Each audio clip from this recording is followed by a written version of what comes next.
La trigonometría es una rama de la matemática que estudia las relaciones entre lados y ángulos de un triángulo rectángulo inscrito en una circunferencia, como el que vemos en la figura.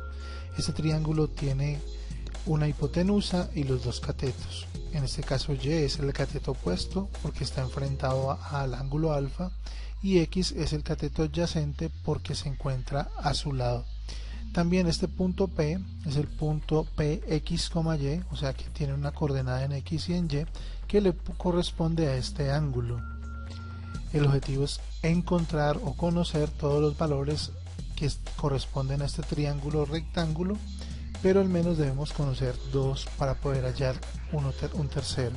Los ángulos, recordemos que son figuras geométricas determinadas por dos planos o rectas que se cortan entre sí.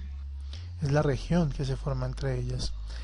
Un ángulo entonces está comprendido por un lado inicial y un lado final. El lado inicial gira hacia el lado final hasta ocupar su posición.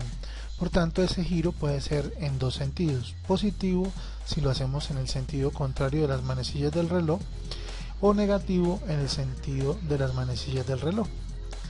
También podemos decir que en los ángulos existen diversos sistemas de medición de ángulos. El primero es el sistema sexagesimal, sistema que corresponde a que una vuelta completa o un giro completo corresponde a 360 grados. Cada grado son 60 minutos y cada minuto son 60 segundos. Por tanto, podríamos decir que un grado son 3600 segundos. Cuando hablamos del sistema centesimal, en él decimos que la vuelta completa está dividida en 400 partes, cada una es un grado centesimal. También tenemos un sistema que se llama el sistema radial o sistema de radianes. El sistema de medición de ángulos también puede ser en radianes. Una vuelta completa corresponde a 6,28 radianes. Ahora veremos qué significa un radián. Cuando nosotros construimos una circunferencia, medimos una distancia que es el radio. Y este punto que vemos aquí es un punto que gira en torno al radio. Es un punto que siempre está a la misma distancia de este punto denominado centro. Pero si nosotros pudiésemos tomar esta distancia y distribuirla a través de toda la circunferencia, se formaría un arco. El ángulo que forma este arco se llama radián. Por eso decíamos que esta porción o este pedacito de área de región está 6.28 veces en toda la circunferencia. Podemos decir entonces que una vuelta completa corresponde a 2 pi radianes, teniendo en cuenta que pi es un número especial que lo llamamos pi como 3,14, 15, 16, un número irracional. Así pues, tenemos una tabla de equivalencias entre los diversos sistemas de referencia. Por ejemplo, podemos decir que un ángulo recto mide 90 grados en el sistema sexagesimal, 100 grados en el sistema centesimal y pi medios radianes en el sistema radial.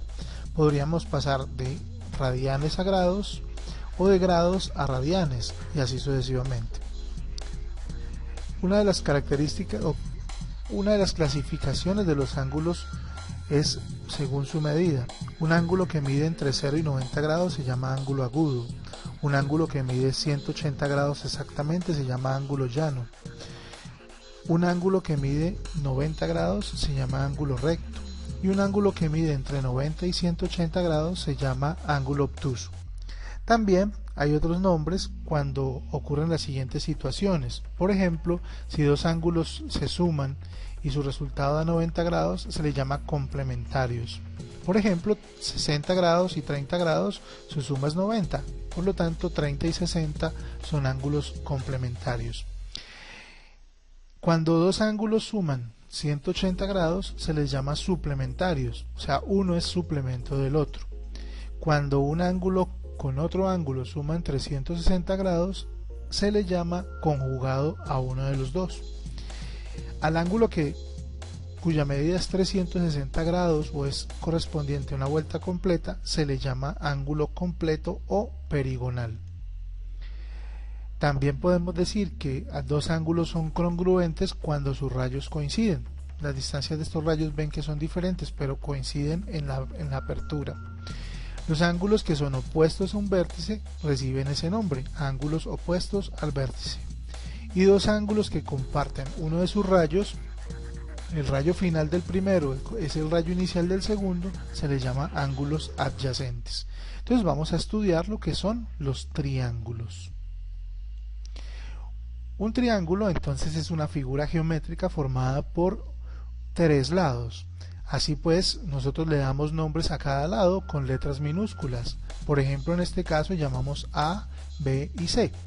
Y estos lados llamados con letras minúsculas también le dan los nombres a los vértices opuestos y a los ángulos que también son opuestos. Veamos, si el lado es A minúscula, el ángulo opuesto sería alfa y el vértice que le corresponde sería A mayúscula. Lo mismo para B, que sería beta y B, o para C, que sería gamma y C. Una de las propiedades más importantes de los triángulos es que la suma de los ángulos interiores es igual a 180 grados.